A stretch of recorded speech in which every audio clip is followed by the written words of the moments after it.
PTSD, post-traumatic stress disorder. That's what we're going to be talking about today. It's a terrible disorder, and yes, everyone experiences trauma, but those that experience severe trauma sometimes develop PTSD and have to relive it, to relive this thing that's already horrible. So we're going to talk a bit about that. This video will be structured. First, I'll talk a little bit about my experience with trauma. I've worked as a trauma doctor, as an intern for the trauma team, and I spent time in pediatrics and emergency departments and seen some pretty awful things. The second thing we'll talk about are the symptoms according to the DSM. That's the Diagnostic and Statistic Manual, which is how psychiatrists diagnose conditions. It's the kind of framework they use. So we'll look at the symptoms that actually fulfill the criteria to diagnose the disorder that is PTSD. Then finally, we'll talk about the causes and the treatments for PTSD, okay?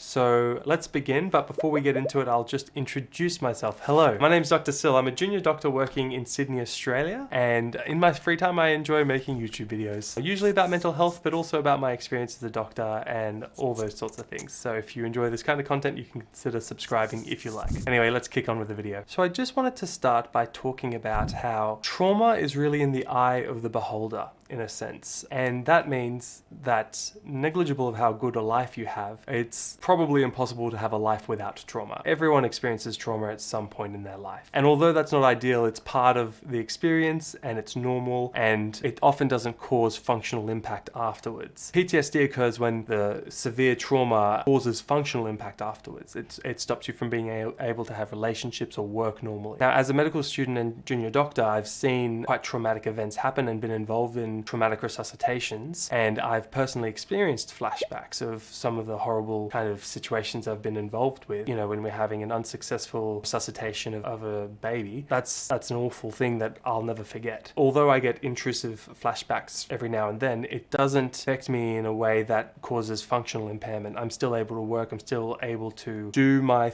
things that I do every day, like this YouTube channel, for example. And more often than not, it's trauma that's happened to someone, like interpersonal violent trauma, like being sexually assaulted or being beaten, being involved in warfare, and that kind of thing. Those are the things that can really increase your risk of developing PTSD afterwards. But again, trauma is in the eye of the beholder, so it can be vicarious trauma. So seeing something happen to someone else can cause PTSD, or even learning or hearing about the details of a trauma. So that's why, for example, in my video where I talk about how to talk about suicide, I make the point to say to not focus on the mechanism of how someone has died by suicide if someone in your network has died by suicide, but rather to focus on talking about how people feel and being there for each other and supporting one another during what is always a difficult time. So that's all I wanted to talk about in the little anecdote personal section, I guess. I just wanted to say that everyone experiences trauma and it sucks, but it's part of life. But when it becomes PTSD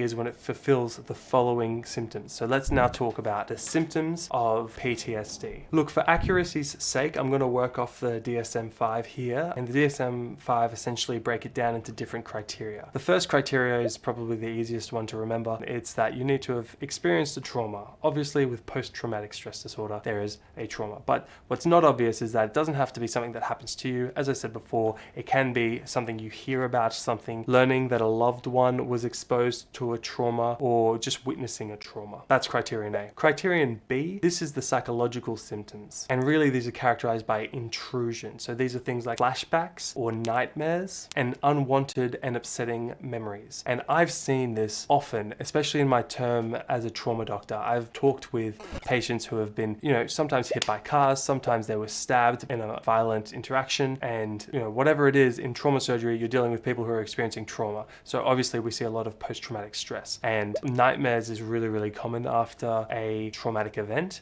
and that's your brain just attempting to process it with or without your control, because it feels like you don't have control. That's what makes it intrusive, and really you need to talk to a mental health provider or a therapist and your GP, your primary clinician, your primary doctor, to get on top of it quickly and be well supported socially as well. So that's criterion B, the intrusive symptoms. Now, criterion C. This is really the behavioral symptoms, which is all all about avoidance. So things like avoiding stimuli that trigger flashbacks. So say that you got hit by a car and that was your trauma that was causing PTSD. Well, maybe you won't drive anymore, right?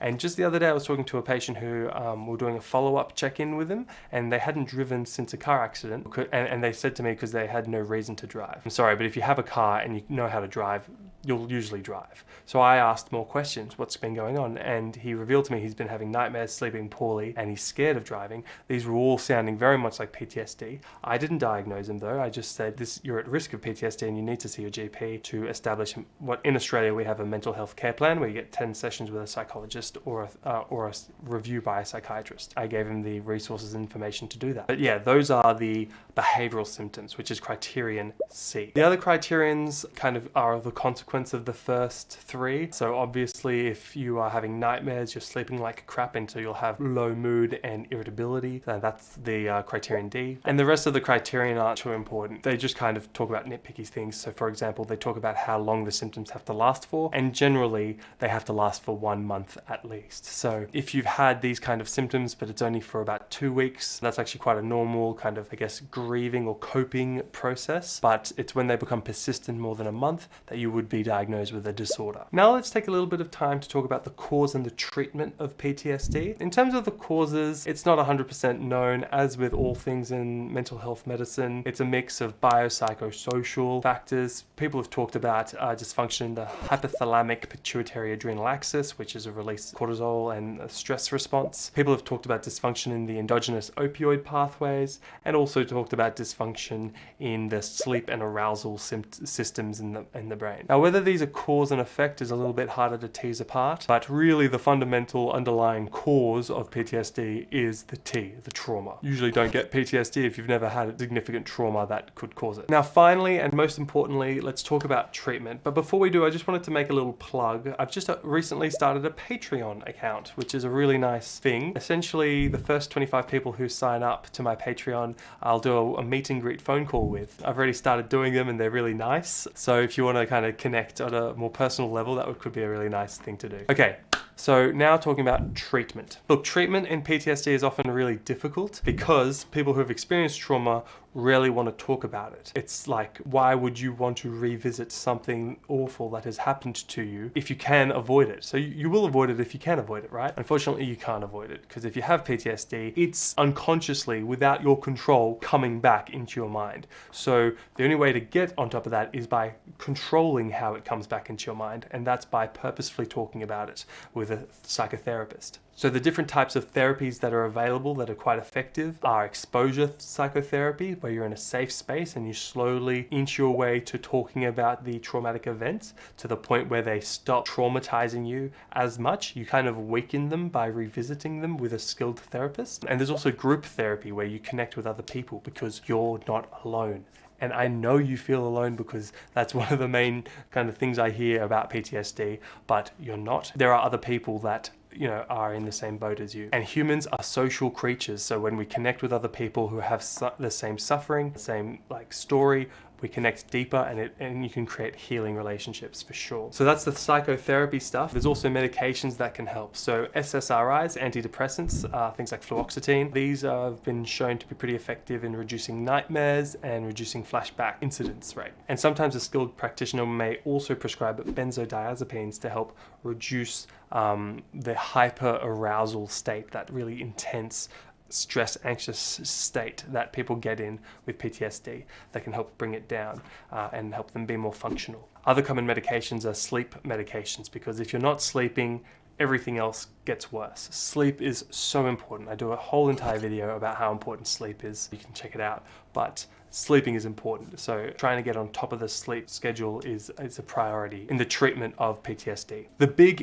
One of the big issues in the management of PTSD is that patients often self-medicate. And how do they do that? With drugs and alcohol. So substance misuse disorder is often comorbidity, with PTSD, because it's an escape. It's a way to escape the pain. And I totally get it. But the problem is it can cause more harm than good. I don't have to tell you about addiction. That's a different video entirely, but it can be devastating. So actually part of the PTSD treatment is the drug and alcohol treatment as well. So just so you know, there's the two elements to address often. All right, guys, that is it from me. That was a big video. I hope you found it helpful. I hope it covered some of the important things that you were interested in seeing. If you enjoyed the video, please leave the video a like. That helps the channel grow, which is lovely. And if you liked the content, you can consider subscribing. You can consider being a Patreon. You can follow me on Instagram or whatever. Other than that, I wish you all a lovely day, and I'll see you all in the next video. All right, bye for now.